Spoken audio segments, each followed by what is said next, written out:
Saya berasa kagumlah dengan guru-guru yang sudi bertugas di kawasan pedalaman kerana ia bukanlah satu perkara yang mudah seperti yang tidak terdapat kemudahan di sana seperti di kawasan bandar.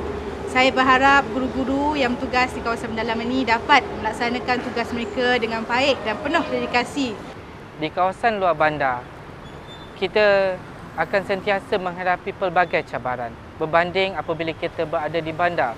Dengan segala kemudahan yang disediakan, kita tidak akan terasa pengorbanan yang terpaksa dilakukan oleh guru-guru yang bertugas di kawasan pedalaman. Saya respect mereka. Kita sedar bahawa pengorbanan dan sumbangan mereka cukup besar untuk mendidik anak bangsa supaya menjadi insan berguna kepada negara.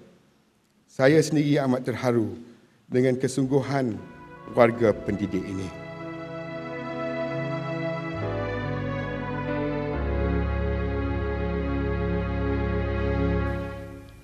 Di sini aku melangkah tanpa teman, rakan dan taulan.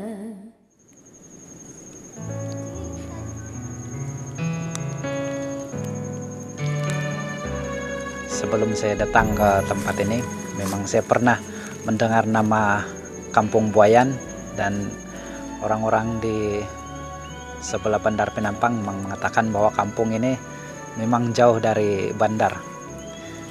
Apabila saya dapat surat penghantaran dari bagian penempatan, saya melihat penempatan saya di SK Buayan. Jadi saya mencari orang dari Kampung Buayan dan minta cerita dengan mereka bagaimana keadaan di sini.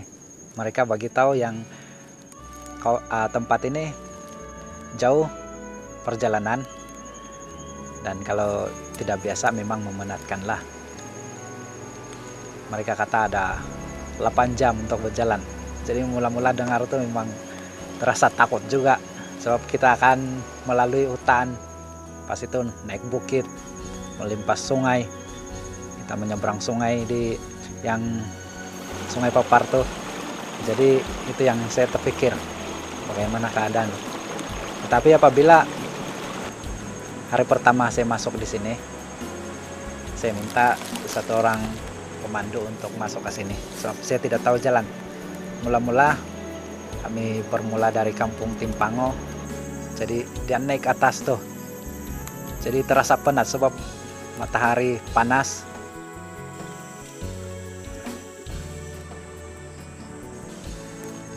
Tapi apabila sampai di kawasan bukit itu terasa lega. Dan kami turun sampai di Sungai Papar. Tapi masa itu tiba-tiba hujan. Jadi kain yang saya bawa semua basah. Seluar saya basah, baju yang saya pakai pun basah. Jadi saya terasa sangat sedih lah, macam mau menangis. Dan kami terus berjalan di sana. Satu lagi pengalaman yang betul-betul menyedihkan masa itu, saya terjatuh di sungai. Sebab belum biasa lagi menyeberang sungai. Walaupun sungai itu kecil saja, tapi licin batu dia. Selepas itu banyak lagi pacat hinggap di kaki. Jadi itu yang terasa saya seolah-olah tercabar untuk datang di sini. Tetapi apabila saya sampai di kawasan sekolah, saya terasa lega, puas hati dan saya bertekadlah untuk terus berada di sini sehingga yang saya mampu.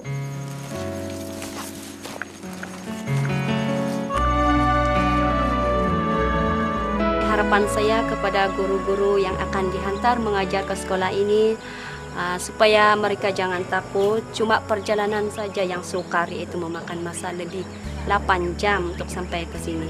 Tetapi apabila kamu sampai ke sini, kamu akan rasa seronok karena penduduk-penduduk di sini akan memberi kerjasama yang sepenuhnya dan juga murid-murid di sini mahukan pendidikan yang baik dan seorang pendidik yang boleh tahan mengajar di sini walaupun sekolah ini serba kekurangan.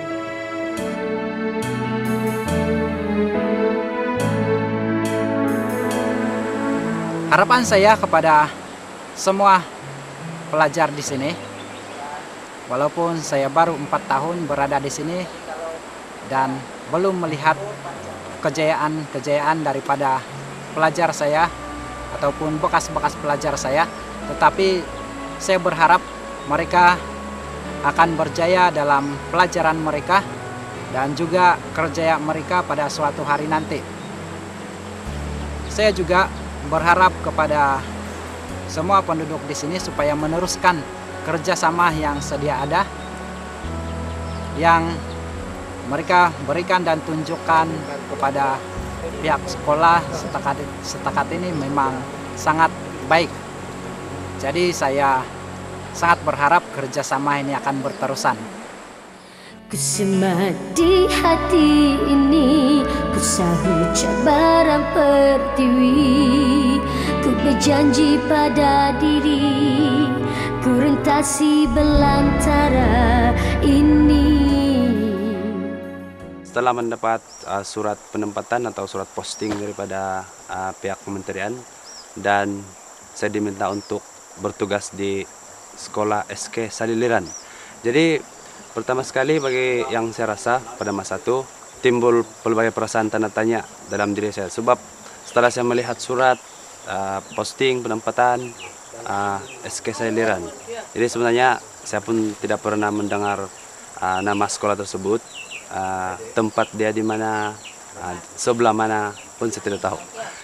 Perasaan takut, perasaan risau, pikiran bercelaru.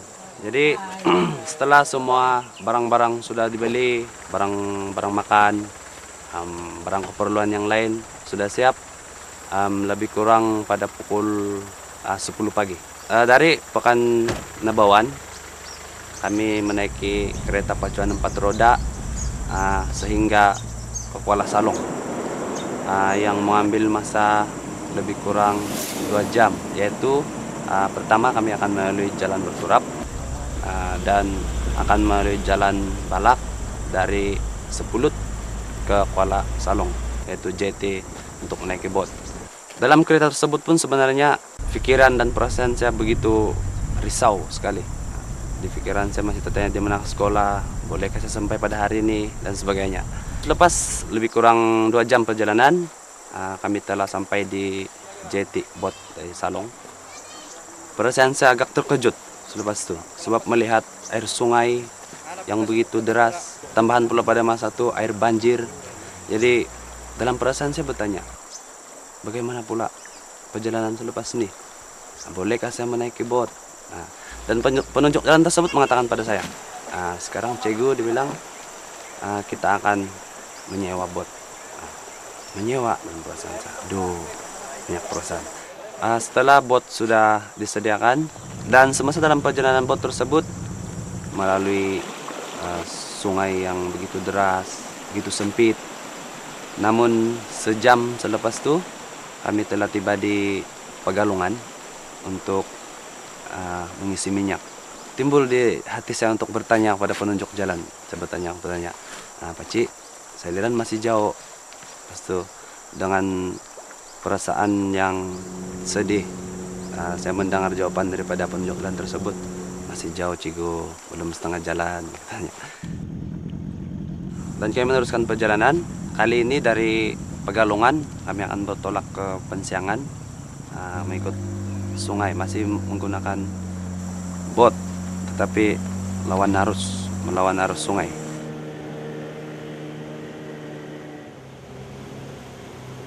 Kami mengambil lebih kurang 3 jam untuk sampai ke Pensiangan dari Pegalungan.